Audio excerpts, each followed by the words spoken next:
Guys, সবাই কেমন আছেন? আশা করি সবাই ভালো আছেন, আমিও ভালো আছি। আজকে বানাতে চলেছি কচু বেগুন দিয়ে মাছের ঝাল ঝোলের রেসিপি।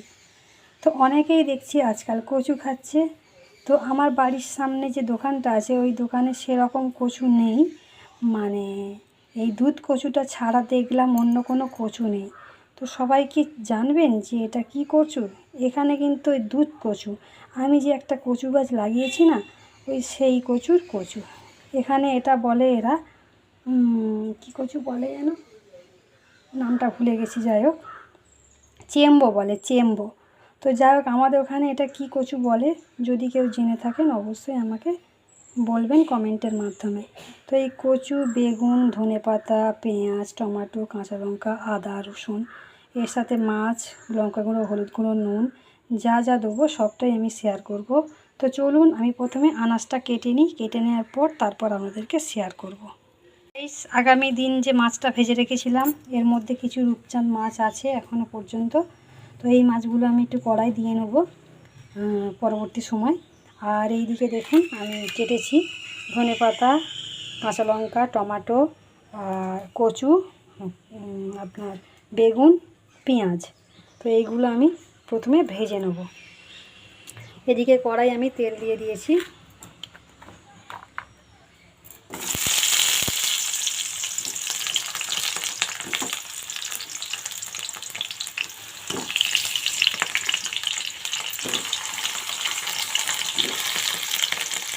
কচুগুলো মানে কাটতে যাওয়ার পরেও দেখছি ভেঙে যাচ্ছে। তো বলি তরকারি তো হবে, কোনো অসুবিধা নেই, ভেঙে যায় তো কী হবে। ততক্ষণ এটা ভেজে নিই। তো কচু আর বেগুন ভাজা হয়ে গেছে, এবার আমি এর মধ্যে টমেটো, পেঁয়াজ, কাঁচা লঙ্কা, ধনেপাতা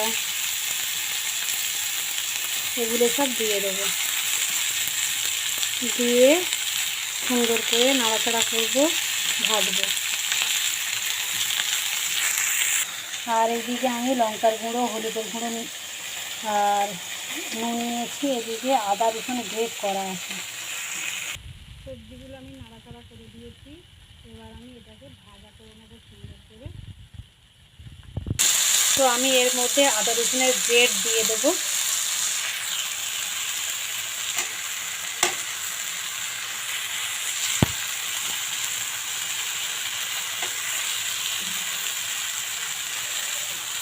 আর এই যে এইটাও দিয়ে দেবো, লঙ্কা গুঁড়ো, হলুদ গুঁড়ো, নুন দিয়ে আমি সুন্দর করে নাড়াচাড়া করবো। আর এই সময় আমি আঁচটা একটু কমিয়ে দেবো।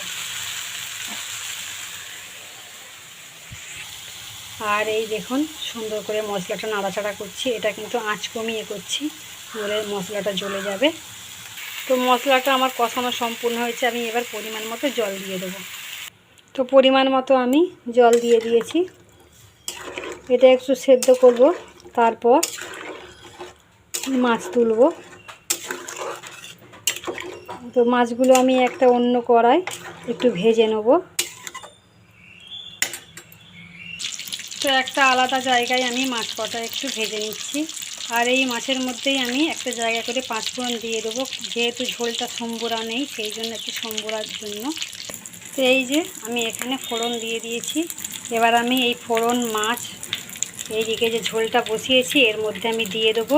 তো আমি এখন ঢাকনা খুলছি না, ঢাকনা একটু পরে খুলবো, যেহেতু কচুগুলো সেদ্ধ হওয়া নিয়ে একটু দরকার আছে সেই জন্য। তো গাইস ঢাকনা খুলে নিয়েছি, এর মধ্যে আমি মাছগুলো দিয়ে দেবো, তার সাথে যে পাঁচফোড়নটা সম্বুরেছি ওইটাও দিয়ে দেবো।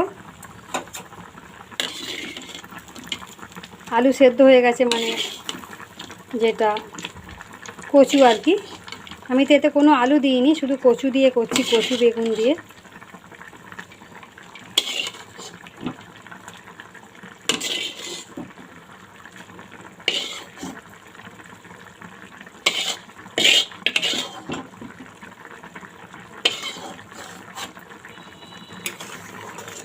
তো আমি আর 5 মিনিটের মতো এটাকে সেদ্ধ করে নামিয়ে নেব।